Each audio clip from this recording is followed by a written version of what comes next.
کچێکی 1970 لەدایک بووە، بەڵام هەر لە منداڵیەوە کە لە چەند ساڵیەوە زۆر خولیان نیشتیمان پەروەەر بوو، کەفی بە کوردایەتی داهات، زۆر حەزی بەوە دەکرد.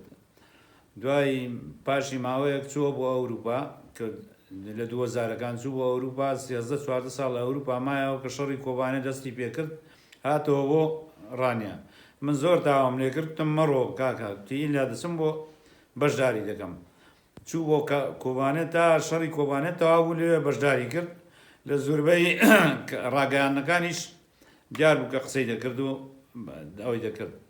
پاشی وی کە شەڕی کۆبانێت تەواو بووی، پاشی ماوەیەکی ئەوجا کتیبا بە پێویستە هەموو دۆڵەمەند و سەرمایەدارەکان بچن کۆبانە تووشی کارەساتێکی خراپ بووە 170 تێک چووە، بچین کۆبانە ئاوەدانکەینەوە.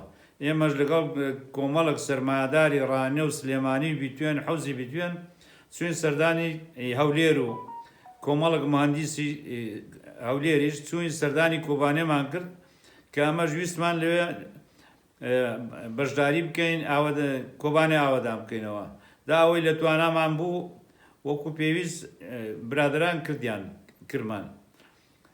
پاشی وەی کە هاتینەوە بڵێسە چوو بۆ ئەوروپای،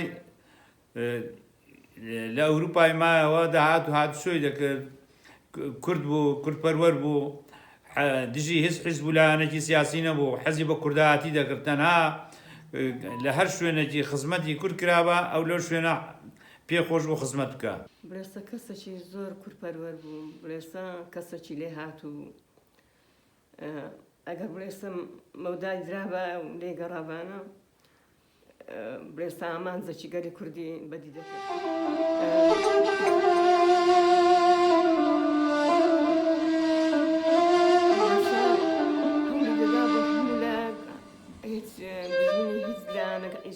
حیزب و سیاسی نەبوو، مهمەوە بوو ئیش بۆ گەلی کورد بکە. هەوڵی دەدا بۆ کۆنگرەی نەتەوایەتی، هەوڵی دەدا بۆ کورد ڕزگاری بێ لەو تەنگ و چەڵەمەی ئێستا کە تێکەوتووە. بڵێستا زۆر هەوڵی دەدا، بڵێستا زۆر ماندوو بوو، شەوێش نەدەخەوت، شەوێ زۆر زاداهاتم بایانیان دەم کاکەوە بۆ بە خەبەری تێگو من شەوێ داوام هەیە داوام شەوێ نەدەخەوت هیچ، هەتا بڵێ هیلاک بوو، زۆر ماندوو بوو، هەر بەرۆژ چێوە مەدەڵم زۆر ماندوو بووی کاکە. بڵێستا بەڕاستی کەسێکی لێ هاتوو بوو، خزم دۆست بوو، خەڵکی خۆشدەوی زۆر.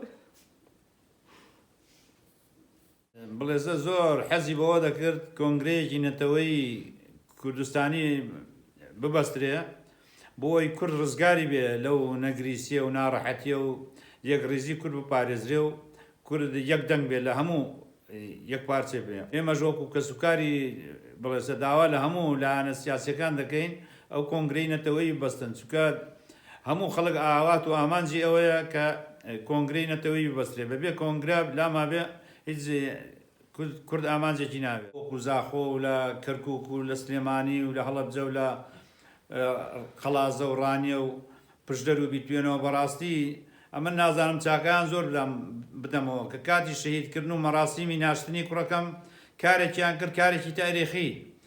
زۆر سوپاسیان دەکەم، خصوصەن خەڵکی ڕانیە، بەڕاستی کارێکیان کرد هەرە شەهیدەکان لەبیر برمەوە. وەم دەزانی کە بڵێسان بۆ هێناومەوە. خەڵک هەمووی ڕادەکا بۆ ئەوروپا و بۆ ژیانێکی خۆشتر بەزەوە لە ئەوروپا گەڕایەوە بۆ ڕزگاربوونی گەلی کورد. هەوڵی دەدا بە هەموو شێوەیەک بەس کورد سەرخە، بە هەموو شێوەیەک خۆی ماندوو دەکرد، خۆی هیلاک دەکرد، هەوڵی دەدا بە هیچ نەوعەیەک ڕانەدەوەستا، شەو و ڕۆژ قەناعەتی وا بوو ئەگە کورد ڕزگار دەبێ دەیگو هیچ نییە، هەر دەیگو دا هیچ نییە، دەیگو کۆبانێ 2-3 ڕۆژی ماوە، دەیگو تەواو، دەیگو خەلاس کۆتایی هات. هەوڵی دەدا بۆ ژیانێکی باشتر بۆ گەلی کورد.